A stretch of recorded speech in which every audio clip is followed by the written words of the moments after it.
Hey guys, Teyvat reading.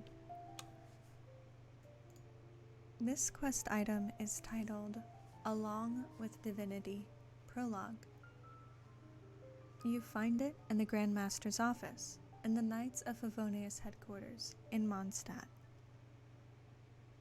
Its description reads, have you ever thought about what our lives would have been like without the Archons?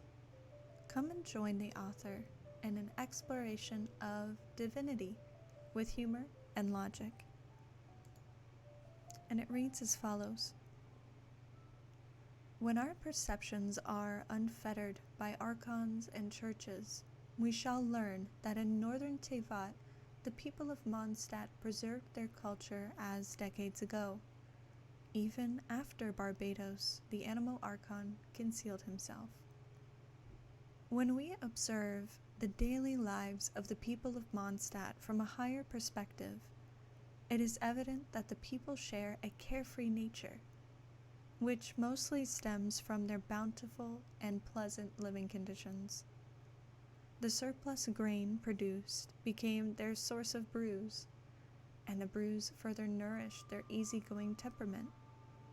Above all, the animal archon never taught them how to make wine and revel. They discovered it themselves. But I do not intend to make my readers think that we could do without archons. On the contrary, say, if Barbados had not guided the warm monsoons to Mondstadt with his divine powers, would Mondstadt still be so bountiful as to produce the brews that it does? The answer would be no. Mondstadt is an inland city and would have struggled to provide for itself if not for the grace of Barbados.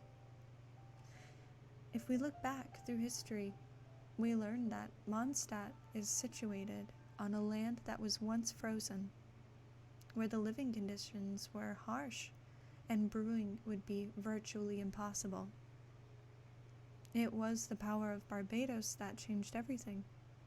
A cumbersome preface indeed, but I hope that my readers keep one thing in mind when reading my humble book. While it is the power of the archons that created our living environment, we should be conscious of the fact that what shapes our thinking, logic, culture, philosophy, and aesthetics is not the archons themselves, but the objective environment that exists around us. This world around us is what we have inherited, and what this book shows is that the people of Teyvat have always been, and always will be, heirs to a divine legacy, but not to divinity itself.